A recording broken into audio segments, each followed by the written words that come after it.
Welcome to this episode of Startup Shuk, where we dive into the heart of innovation and entrepreneurship in Israel. I am Deo, your host, and today we're joined by a true maven of ingenuity, Michal Lebenthal Anderson. Michal stands at the confluence of technology, law, and design, leading the charge as a founding partner and CEO at Think Creative and the co-founder of Impact 51.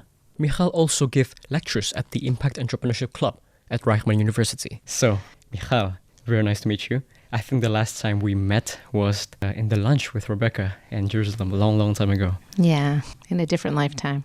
So, Michal, you are involved in a lot of things. You are a lecturer. The Creative Ltd Academy at Hong Kong University and at Ariel University. 3 institutions. That's impressive. And you're also the co-founder of Impact 51 and the CEO of Think Creative. So I would love to know a bit more about your background and how you came to be Michal Lebenthal, talking about your education, where you grew up and things like that. Okay, so actually I grew up in the United States, as you can tell from my accent, on the East Coast, Boston, Buffalo, and Philadelphia.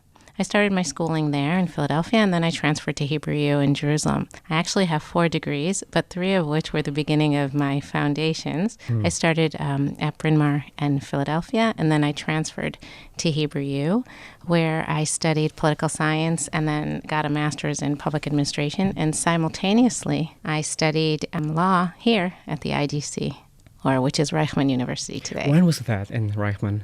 I finished my degree in 1999, so I was the second group of students finishing school here. The second since the founding? Since the founding, yeah. Wow. What was university like back then?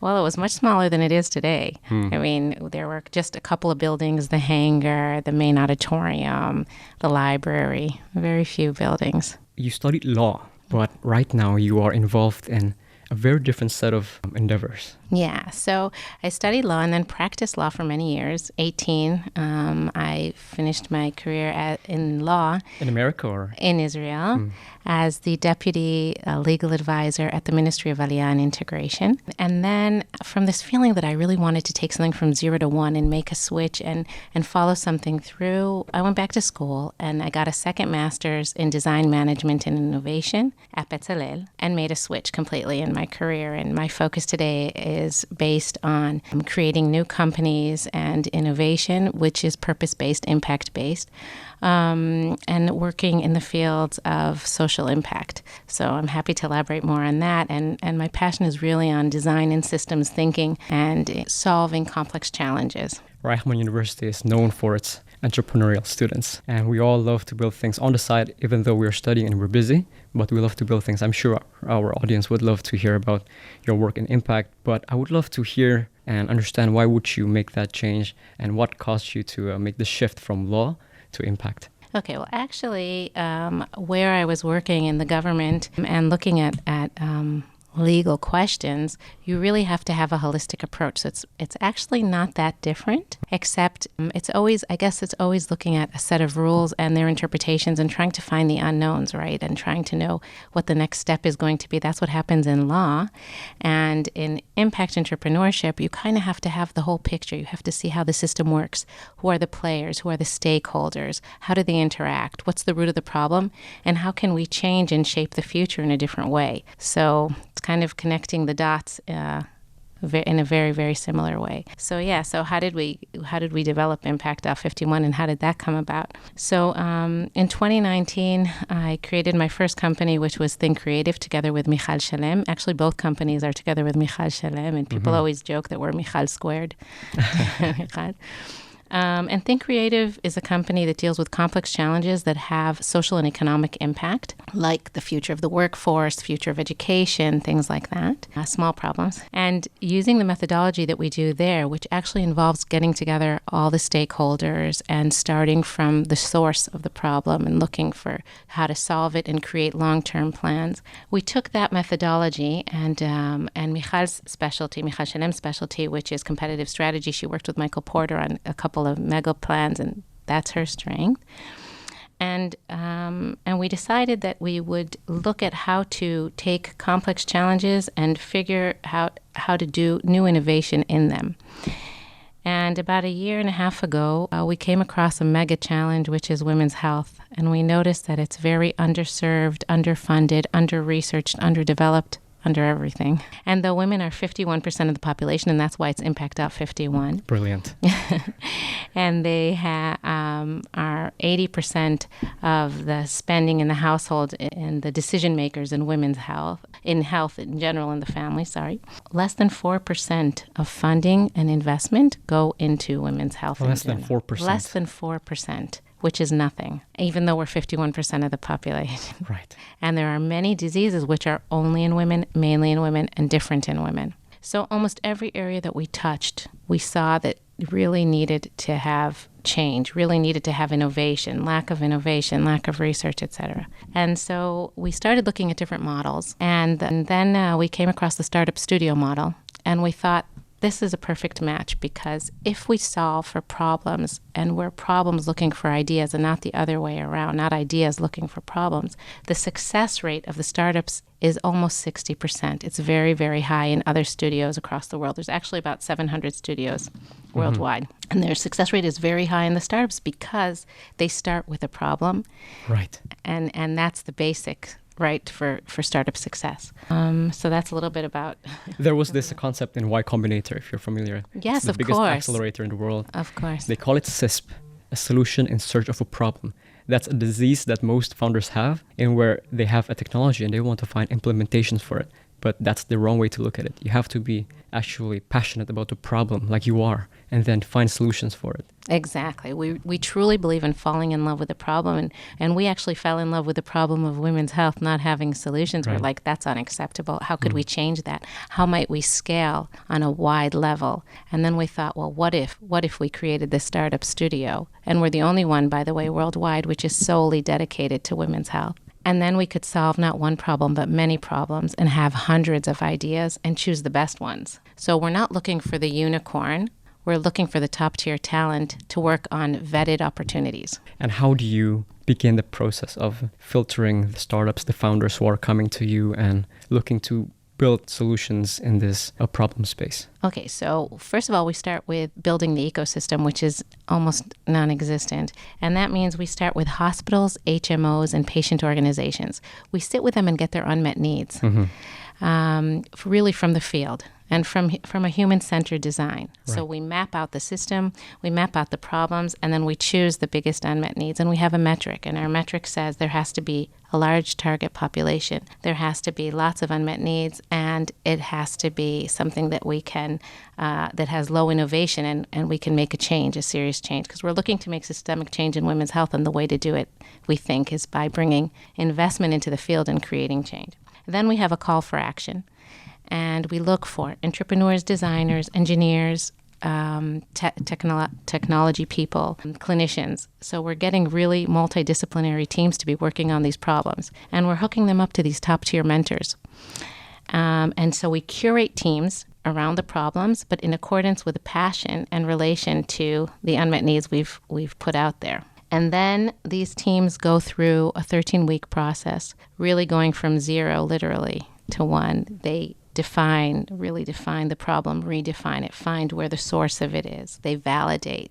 Then they ideate. The ideation is the funnest part of all. And then start testing and prototyping, business model, market fit, etc. Everything from the onset is really like tailor-made and together with top-tier people as well, mentors and experts. And then they pitch to an investment committee, and the two best and right move on into the foundry. And the whole process starts over again. So our aim is over 5 years to have 9 ideations and 14 companies. And you might be saying, how come only 14? If you're doing the math, it should be 2 times, right? Right. But we know that not all the startups will succeed, but we need most of them too, because women's health really needs this to progress. And let's talk about the ideation process. I think a lot of students who love to build companies, they don't know where to start. And so what advice would you give for students looking for ideas and problems to solve? Okay, so 2 things. Number 1, first of all, every problem is an idea problem. Okay, so, but how do we get more ideas? So do you know what the number 1 thing is that stops our ideas from flowing? What is it?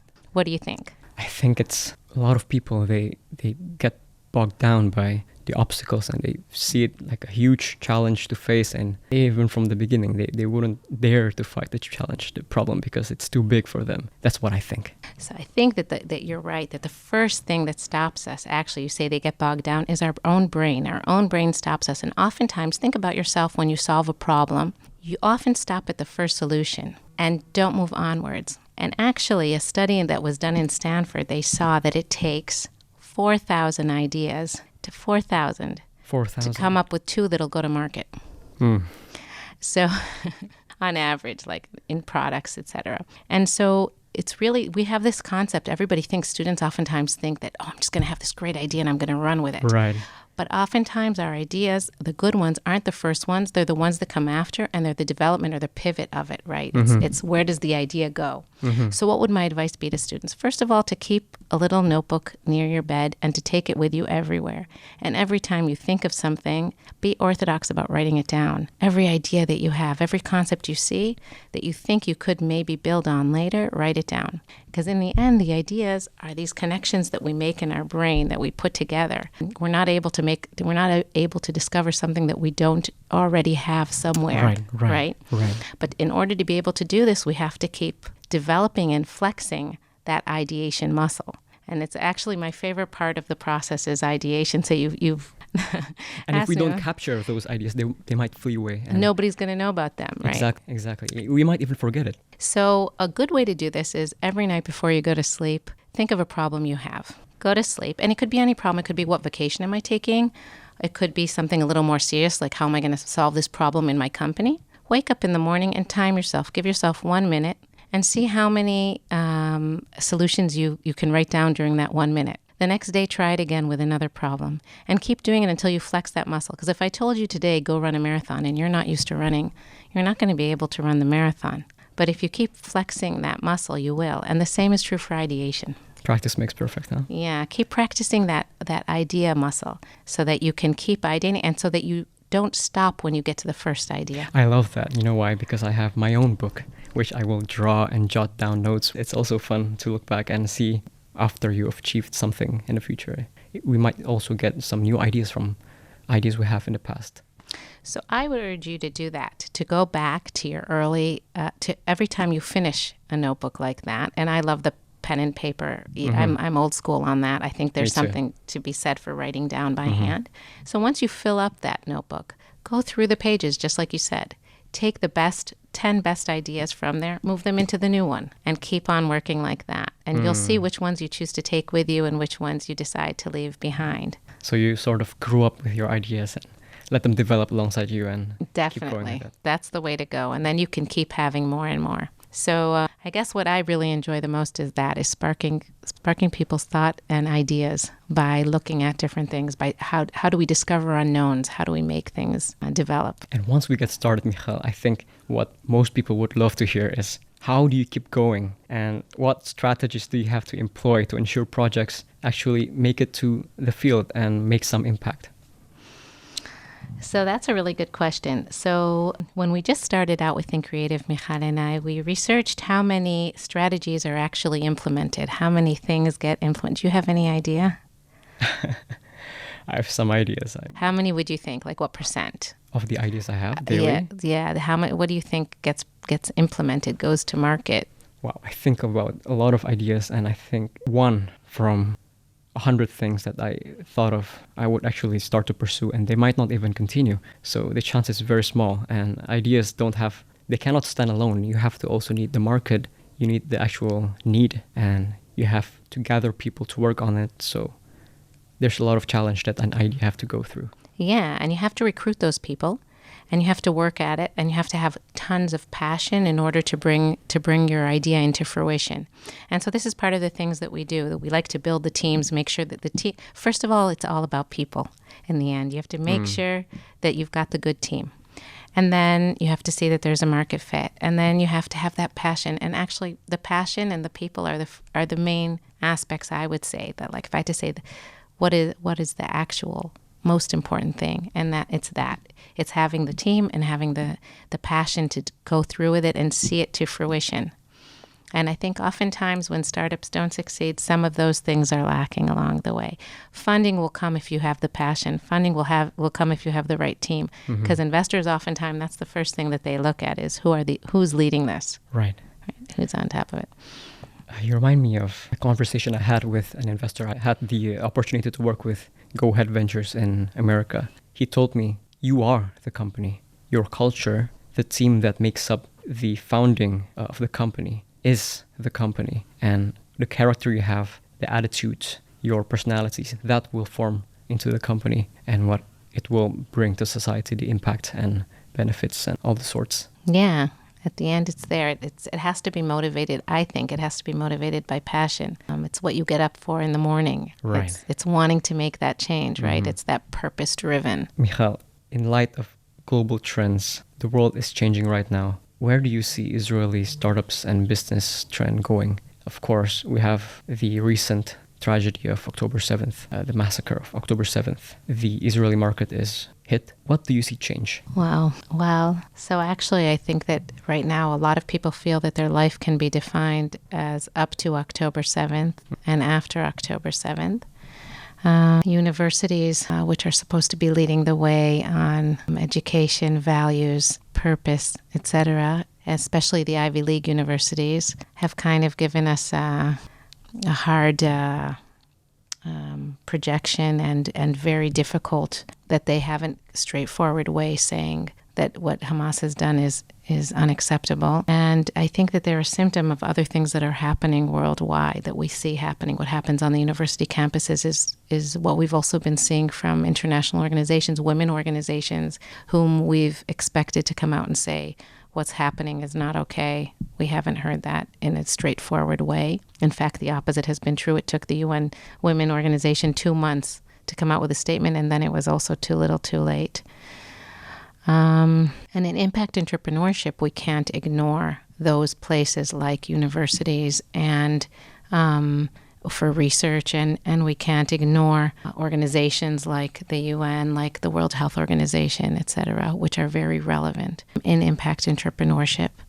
And so looking at what's happening with those things, in order to be hopeful, I think we have to say humanity comes first, right? And Israel is always resilient and is building technology no matter what, despite those organizations and in light of the need for survivalship here. So my hope is that Israeli companies will continue to succeed and pave the way of the frontiers of technology and innovation. That is the Israeli identity. We keep going, no matter what. No matter what. And definitely it'll be a hard time. I think it'll take a couple of years to overcome what's happening now. But I believe in Israeli entrepreneurship. I believe in the people. What makes Israeli entrepreneurship different? You were American and you knew about American culture, which is also hustle and bustle.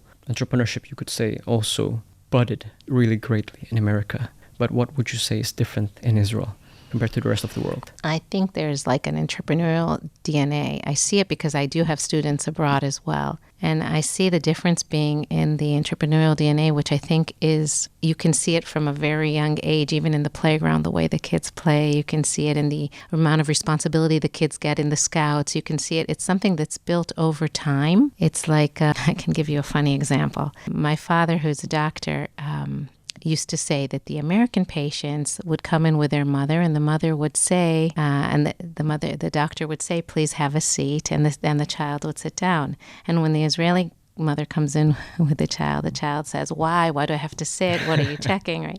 There's this curiosity and these questions, right, and kind of questioning authority a little bit, kind of testing the waters. Things for granted, yeah? Yeah, nothing is taken for granted. I think that's part of the I think the entrepreneurial spirit, that DNA. Do you try to build that entrepreneurial character into the startups you are building in Impact 51 and the clients you work with at Think Creative? Yeah, so I think it's definitely part of it. I would like to also go back one step and combine the other two questions that you asked. I think that as a result of November 7th, what we were seeing in Israel is really unique. I mean, people stopped everything after October 7th and came out and volunteered. Yes. And a lot of people from the startups were either deployed or in civil reserves, called out, and not a real civil reserves, but a place where everybody went out to volunteer and do something in addition. So kind of like a very entrepreneurial spirit to give a response, first responders to what was happening in the field. And that ability to address necessity immediately and just go and do it, I think that's the crux of the entrepreneurial spirit here. That's just go do it, go help, see how we can fix things. When somebody needs a hand, how can I help you do it? And I think that that's part of the heart of what moves people here by passion. Right. And I think also all the tribulations that Israel has faced along the years are very bad, but it shapes the Israeli identity and the character, the resilience in the people, and the ability to just stop what you're doing and go back to Miluim reserves and help the country and lend a helping hand. I find that very, very inspiring as an outsider, of course. So I think that that's part of it, that DNA that allows you to just go do it, just be part of something. Your sense of belonging causes you to do something. And I think that's the culture that grows in Israeli companies as well. That devotion, that dedication, and that wanting to help and solve something. I heard a story of my friend who was the CEO of a company. He was in Tel Aviv at 2021. We had a couple rockets flying around then, and he brought his laptops and his employees to the bunker, and they continued working, serving clients nonstop. Yeah. See, no matter what. It's no matter what, we're going to be there because we don't have a choice, because we all feel part of this, because of that sense of belonging. I think that's the bigger picture. How has this sense of belonging and connection to the land shaped your personal life in Israel? So when I made Aliyah, it was... when did you make Aliyah? In 1991. It was right after the Gulf War. And I had sat during the Gulf War, I had seen on my television screen in my dorm room in the U.S. at Bryn Mawr, and thinking to myself, I really want to be in Israel. Mm-hmm. I need to be there. And so then that's, when I made the decision that I'm moving here completely. How has it shaped your personal life? I'm getting into this because I know you have 2 sons in the army. Serving in the army now, mm-hmm. Yeah, which is of course, changing things for me. But what I wanted to say about, before what you asked me, how did it shape my coming here? So in 1991, when I made Aliyah, it was the biggest Aliyah. Then Israel absorbed a lot of Russian immigrants. There were hundreds of thousands. It was like Israel, it was like the U.S. absorbing all of Rhode Island, like in terms of the proportions. Wow. And I had studied Russian the year before at university, knowing that I wanted to make Aliyah and thinking that I would need that language. Do you still speak Russian right now? I can converse, and I can read Cyrillic. That's interesting. Because that's part of, I think communication is the basis of everything. That's and key. Being able to speak the other language. Right. So after the first smile, you have to be able to speak that language. And so really wanting to be in Israel, my parents are Israeli. And every time Israel was on the news, and Israel was spoken, and Hebrew was spoken at home, and every time Israel was on the news, we would turn up the volume to hear. And it was kind of in our veins at home, Israel. Right. And I knew I wanted to be here and build my family here. So it was kind of a natural transition. I studied here a year abroad at Hebrew and then just stayed and continued into... And that's, I think Israel has always been a part of me. I think a lot of students here can relate. They want to work here. They want to live here. And this is home. Yeah, there's something about the fast pace, the existential nature, the straightforwardness of Israelis. Israelis are very subtle. Right. Right? Like I always promised myself, when I used to take the bus as a student, I always promised myself I won't push. But then after I saw one bus pass by and the next bus pass by, I understood that if I don't push, I'm not going to get on the bus. No chance. So, yeah, you can relate to that. Yes. So yeah, that's something that you learn, I think, when you're living here. So yeah, I have 2 children in the military, as you mentioned right now, which is, of course, a source of of worrying. But also, I guess the best way to say is I'm proud and worried. As a mother should. Yeah. As a mother should. Wow. Let's talk more about Think Creative. What was the founding like, and how did you came about it, and okay, what is it about? So Think Creative is a company that solves complex problems that have social and economic impact. And as I mentioned, that has to do with, for example, the most concrete things I can tell you are like the future of the workforce, the future of education, things like that. But how did we come about? So Michal and I come from very different backgrounds.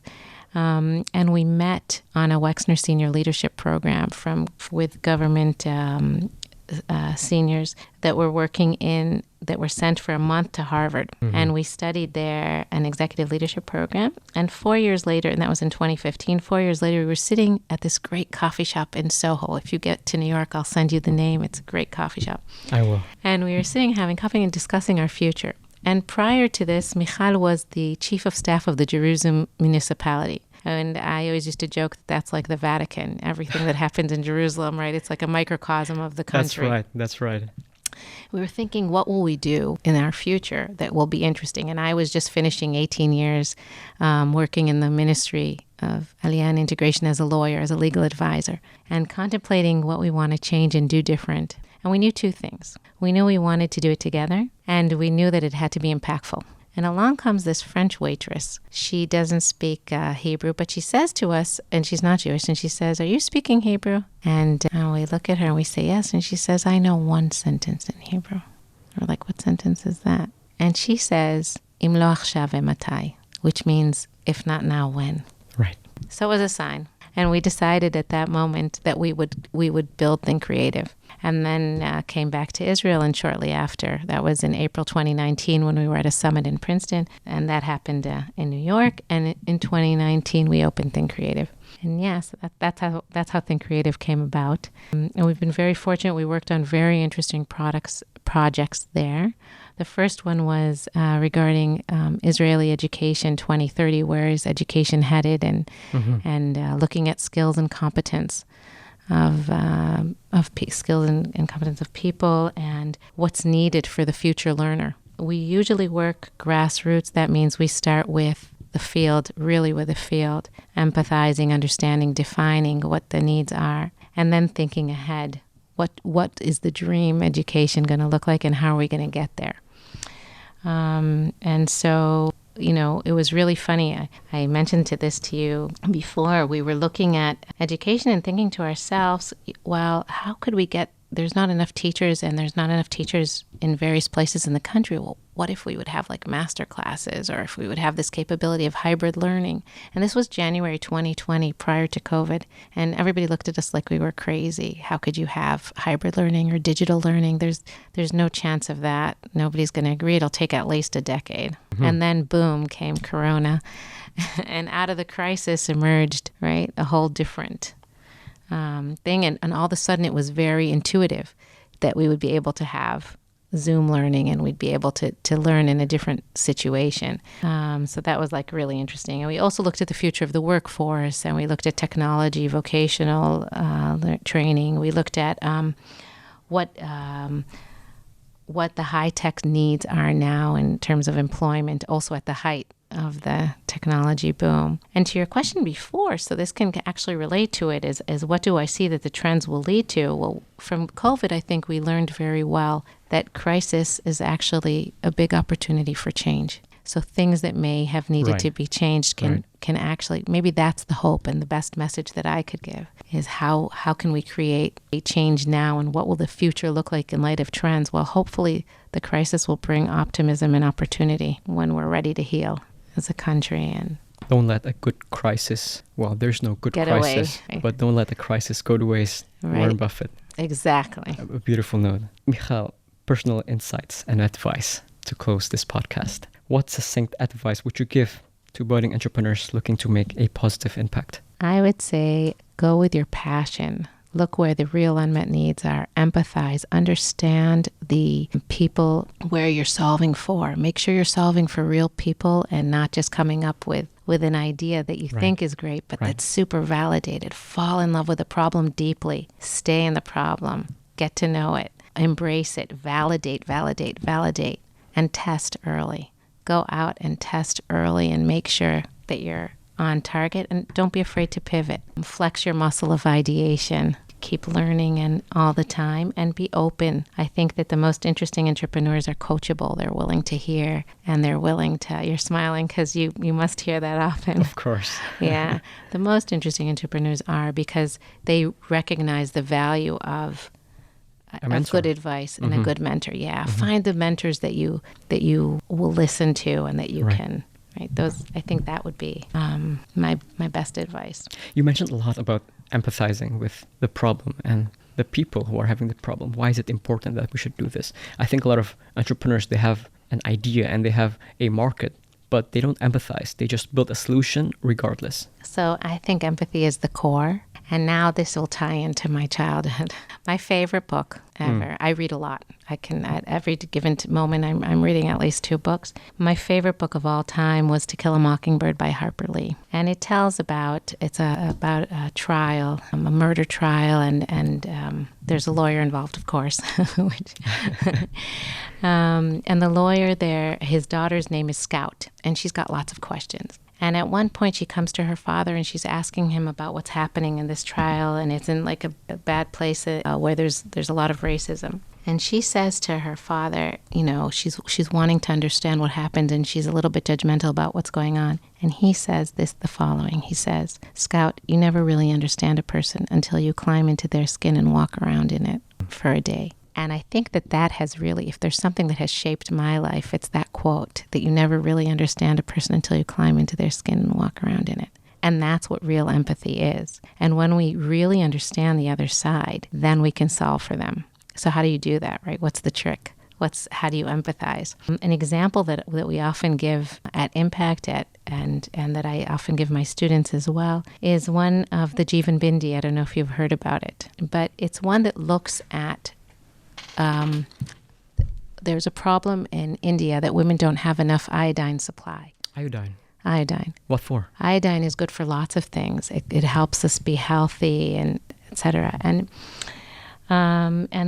if they couldn't get it from food and they needed to get it from a different place, so part of solving is to be able to map out what you have and to grow, right? If you look at the Porter strategies, right, that means you look at what already exists, right, and when you map it out. So a very interesting solution there, which I think really epitomizes this empathy bit, is that they looked around and they noticed that every Indian woman wears a bindi.